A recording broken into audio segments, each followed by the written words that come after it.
Welcome on board to the Alien Spaceship talk show with Emmy Hikins and Trevor, a podcast where no topics is off limits. Fasten your seatbelt, stick the kettle on, you're in for a bumpy ride. So sit back, relax, and enjoy the show. In the main system, now they couldn't turn them round, so they had to continue to the moon. A long journey, 250,000 miles. And looking at the calculations, there clearly was not going to be enough oxygen one way or another to get them back to Earth. It was quite a, a good film, Apollo 13, it tells you all about it. But again, the long story short, they had to overcome some incredible challenges. For example, the carbon dioxide was building up, as it would do without the necessary filters operating in the command module and getting through to the lunar module. It was building up to such a degree it would have killed them within a couple of days. So Mission Control had to devise a system to make something to filter out the carbon dioxide. Now, they couldn't send up a lorry load of parts and repair stuff, so they had to work with what they knew was in the command or lunar modules. And again, basically, it was they came up with this sort of a cardboard box. They had tape, sticky tape, and they had to make a tube, both ends, to put this on there, and they connected it. I mean, I don't know the finer points of this, but they had to connect it to different parts. And incredibly, at a very near point when the carbon dioxide would have killed them, they could suddenly report, yes, the numbers according to their reading figures that they had in front of them were going down. And so that in itself was quite incredible. They saved every possible piece of electricity they could, because on paper they couldn't get back. They would have died with lack of oxygen to come back. But they only went back into the command module just before they would have entered Earth orbit to come back down. And then they got in there. They hoped that the spacecraft would activate again when they turned it on, because it had been literally frozen in space since they turned it off. So everything was against them. They then had to release their lunar module off into space because they couldn't bring that back. And then they didn't have any guidance system.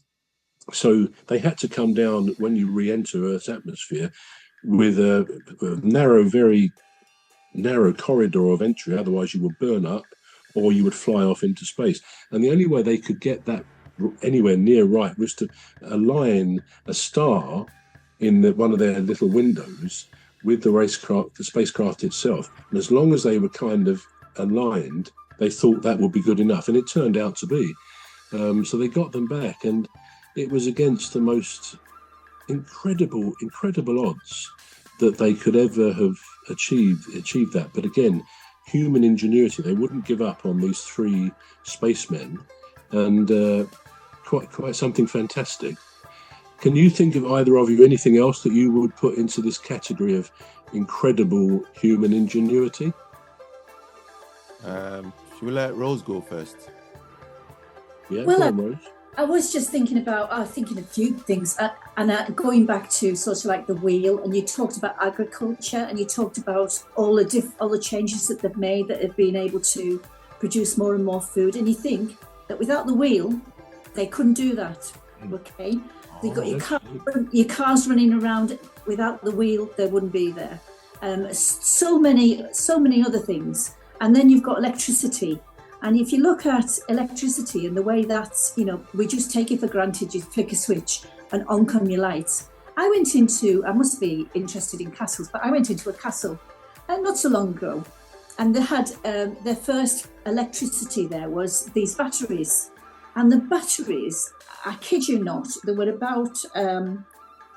probably about 4 foot high by about 2 foot by 2 foot. These batteries, and they had maybe about 10 of them in this place, and each of those batteries was only something like 1.5 volts. Whoa. And that was like, look at what you've got in your hand these days. You just think about that, and think about how far we've come. And the other thing is printing. Without printing and the ability to print, you wouldn't have the books, you wouldn't have the ability to communicate with people, education, learn.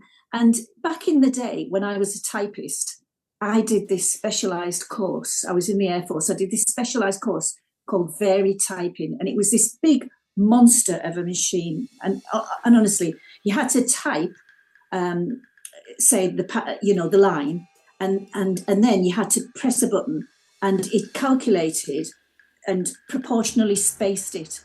So everything was typed twice. So that, you get, when you get a magazine and it's all even, or a newspaper and it's all evenly columned, and that took me. I had to put certain discs in. I had to put certain settings. To type it once, press the button, try and work it out. We're going to take a short break now. We're back shortly. You've been listening to the Alien Spaceship Talk Show with Trevor Gear and Emmy Hikins. The Alien Spaceship Talk Show podcast is looking for sponsors.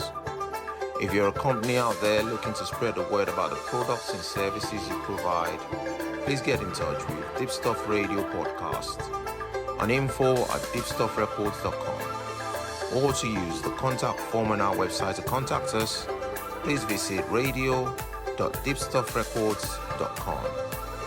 Also, if you're looking to get involved on the Alien Spaceship Talk Show podcast, reach out via our Deepstuff Radio Facebook page. Thank you.